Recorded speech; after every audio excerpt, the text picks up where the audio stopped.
Hello friends, कैसे हैं आप लोग। तो आज हम शुरू करने वाले हैं अपने मीडिया एंड साइकोलॉजी के 30 डे कोर्स का दूसरा lecture. Right, so if you remember, in first lecture we covered all the keywords, right, like we understood what is media, we understood what is psychology, we understood what is the relationship between media and psychology, and we also discussed a very important term, that is behavior. Right, so I hope you have remembered it, you have understood all of that. और अगर आपको समझ में नहीं आया है तो वो वीडियो पे आप जाकर देख सकते हो, लेक्चर 1 नाम से वो वीडियो है।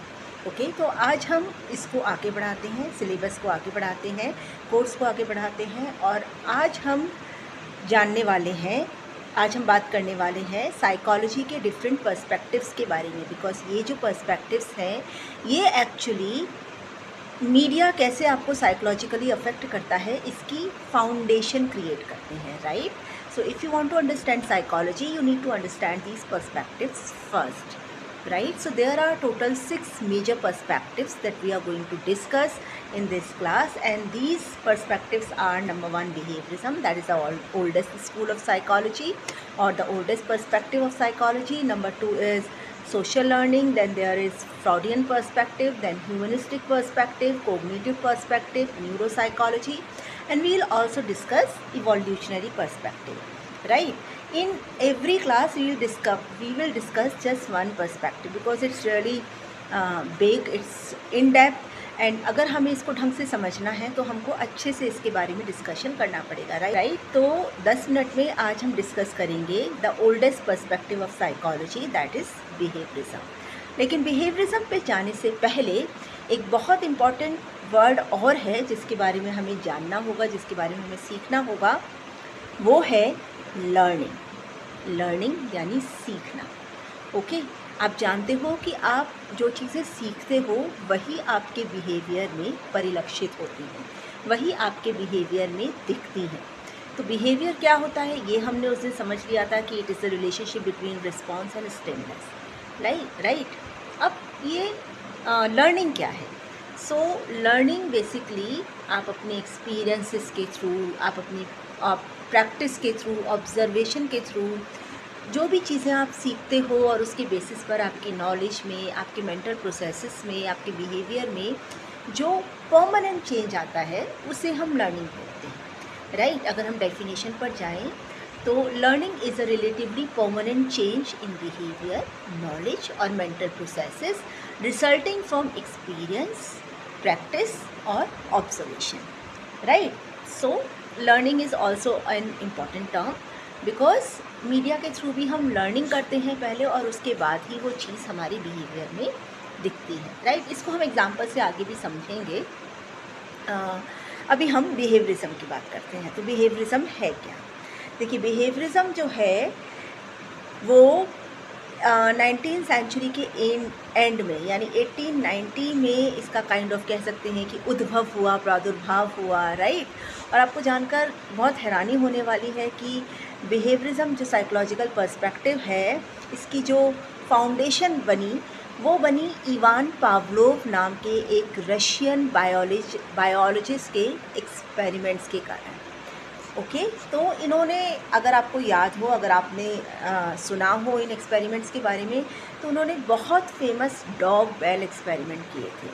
राइट, ये क्या करते थे, ये इनका एक डॉग था, उस डॉग को जब ये खाना देते थे तो वो डॉग सेलिब्रेट करता था। राइट, तो इन्होंने क्या किया कि खाना देने के साथ साथ बेल बजाना शुरू किया, मतलब खाना देने से पहले बेल बजाना शुरू किया।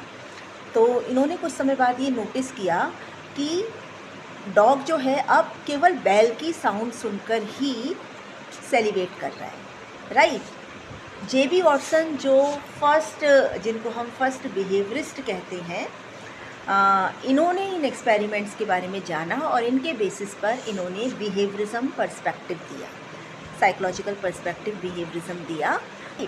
तो समझ लेते हैं कि बेसिकली ये बिहेवियरिज्म पर्सपेक्टिव है क्या। तो देखिए, बिहेवियरिज्म पर्सपेक्टिव की 2-3 इम्पॉर्टेंट चीज़ें हैं, 2-3 इम्पॉर्टेंट पॉइंट्स हैं। सबसे पहले तो ये कहता है कि अगर लर्निंग, जैसे हमने अभी लर्निंग की बात की कि लर्निंग मेंटल प्रोसेसेस और नॉलेज में भी आपके चेंज हो सकता है, वो भी लर्निंग है। लेकिन बिहेवियरिज्म क्या कहता है? बिहेवियरिज्म ये कहता है कि अगर आपके बिहेवियर में चेंज नहीं आया है तो लर्निंग नहीं हुई है। ठीक है, ये बहुत इंपॉर्टेंट पॉइंट है, राइट। दूसरा वो क्या कहता है कि ह्यूमंस और animals they both learn same way. Humans भी उसी तरीके से सीखते हैं और एनिमल्स भी उसी तरीके से सीखते हैं। मतलब यहाँ पर बिहेवियरिज्म ह्यूमंस को एनिमल्स के समकक्ष ला के खड़ा कर देता है, राइट। और तीसरा इम्पॉर्टेंट पॉइंट जो ये कहता है वो ये कहता है कि हमारा जो ब्रेन है वो एम्प्टी वेसल होता है, टेबुला रसा, जॉन लॉक ने जो कहा था, राइट। तो ये हमारा जो ब्रेन है वो एम्प्टी वेसल है और इसको कुछ भी सिखाया जा सकता है, राइट।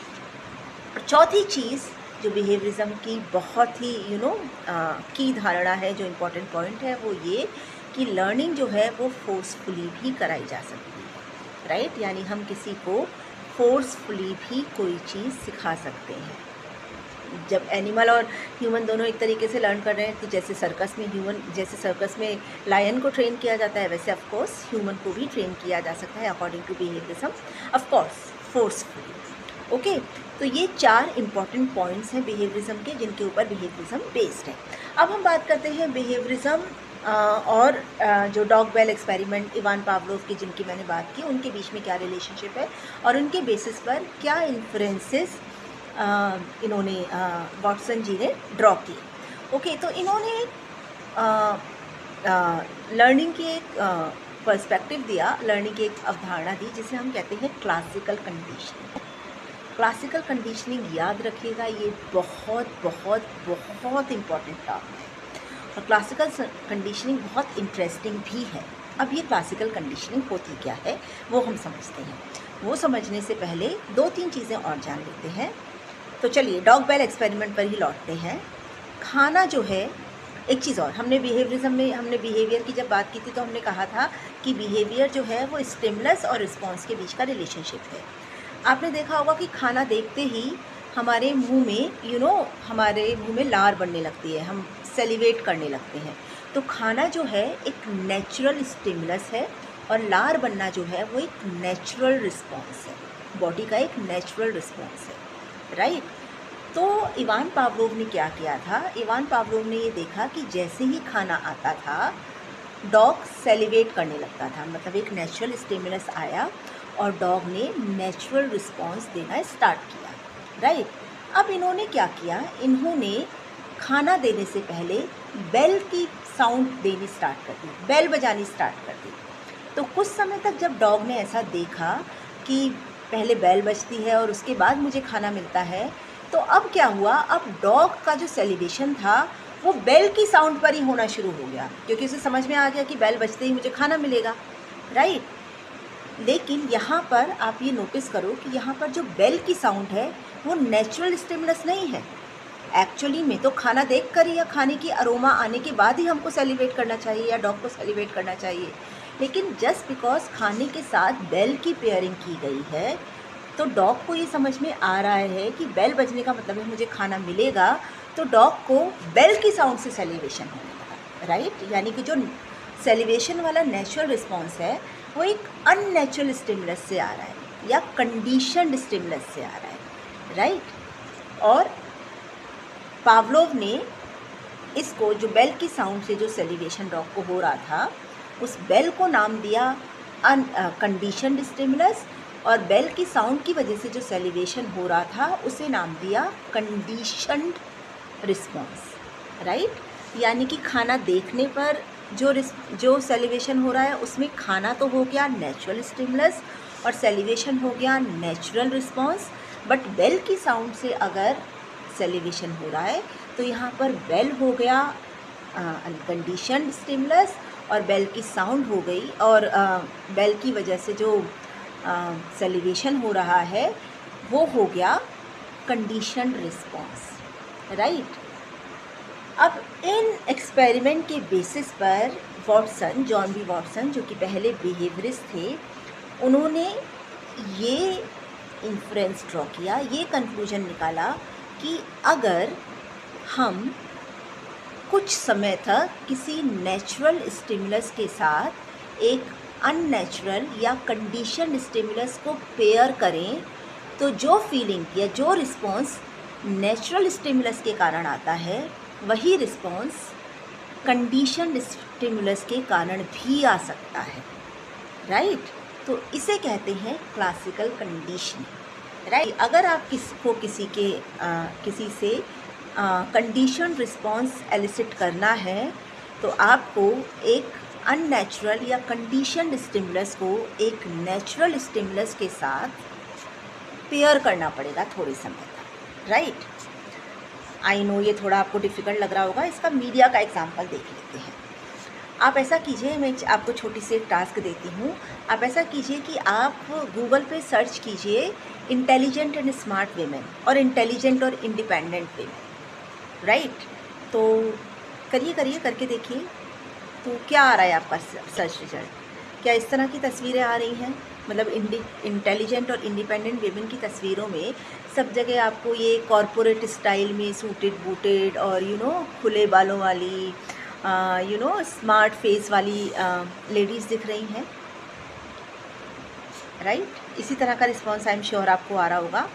अब हम देखते हैं दूसरी तस्वीर की तरफ। ये जो तस्वीर आपको दिख रही है, ये मिशन मंगल में जो लेडीज़ थी, जिन साइंटिस्ट ने मिशन मंगल में पार्टिसिपेट किया था, जिनकी वजह से वो मिशन मंगल सक्सेसफुल हुआ था, ये उन साइंटिस्ट की तस्वीरें हैं। ये आप मानते हो ये बहुत इंटेलिजेंट है, ये इंडिपेंडेंट वीमेन है। अब आप ज़रा इस तस्वीर को, जो तस्वीर आपके सामने आई है, गूगल सर्च का जो रिज़ल्ट आया है उससे कंपेयर करो। गूगल सर्च का जो रिज़ल्ट है उसके थ्रू आपको ये बताया जा रहा है कि इंटेलिजेंट वीमेन वो होती हैं जो एक सर्टेन अटायर में होती हैं, जिनके फेस पर एक सर्टेन लुक होता है, लेकिन असलियत उससे बिल्कुल अलग है। असलियत में ये जो इंटेलिजेंट और स्मार्ट वीमेन होती हैं, ज़रूरी नहीं है वैसी ही हों। साइंटिस्ट ऐसी भी हो सकती हैं, वो साड़ी क्लैड वीमेन भी हो सकती हैं, बहुत सिंपल लुकिंग वीमेन भी हो सकती हैं। हो सकता है इनको देखकर वो फीलिंग आपको ना आए कि ये इंटेलिजेंट है, पर ये इंटेलिजेंट हो सकती हैं, राइट। तो ये जो है, ये क्लासिकल कंडीशनिंग का एग्जाम्पल है। जो फीलिंग आपको एक्चुअली में किसी इंटेलिजेंट वीमेन को देखकर आनी चाहिए, irrespective of her clothes and her look, वो आपको केवल उसका लुक देखकर आ रही है, एक सर्टेन लुक देखकर आ रही है। आप जब भी एक सर्टेन जब भी आप सूटेड बूटेड कॉर्पोरेट स्टाइल की वीमेन को देखते हो, आप सोचने लगते हो ये तो इंटेलिजेंट और इंडिपेंडेंट होगी, जबकि ये ट्रुथ नहीं है। मीडिया ने क्या किया है, मीडिया ने बहुत समय तक इंटेलिजेंस और इंडिपेंडेंस को एक सर्टेन अटायर के साथ आपको दिखाया है, राइट। तो वो जो सर्टेन अटायर है वो एक अननेचुरल या कंडीशनड स्टिमुलस है, ओके। और इंटेलिजेंस जो है वो एक नेचुरल स्टिमुलस है। लेकिन बिकॉज बहुत समय तक इंटेलिजेंस को एक सर्टेन अटायर के साथ पेयर किया गया है, तो आप जब भी देखते हो, आप जब भी किसी ऐसी वीमेन को देखते हो, आपके दिमाग में अपने आप ही आने लगता है कि ये तो स्मार्ट होगी, इंडिपेंडेंट होगी। बल्कि आप जब किसी नॉर्मल वीमेन को देखते हो, वो स्मार्ट और इंडिपेंडेंट हो भी ना भी हो, वो स्मार्ट और इंडिपेंडेंट हो भी, तो भी आपको ये लगता है कि पता नहीं ये स्मार्ट होगी या नहीं, या इंडिपेंडेंट होगी है, राइट। तो ये क्लासिकल कंडीशनिंग का एक बहुत बड़ा एग्जाम्पल है, बहुत इंपॉर्टेंट एग्जाम्पल है। मीडिया के ऐसे और भी बहुत सारे एग्जाम्पल्स हैं जिन्हें हम आगे डिस्कस करेंगे, राइट। अभी ये क्लास क्योंकि बहुत लंबी हो गई है, तो मैं इसको यहीं पर ख़त्म कर रही हूँ। बिहेवियरिज्म का एक और पार्ट जो है ऑपरेंट कंडीशनिंग, उसे हम अगली क्लास में पढ़ेंगे।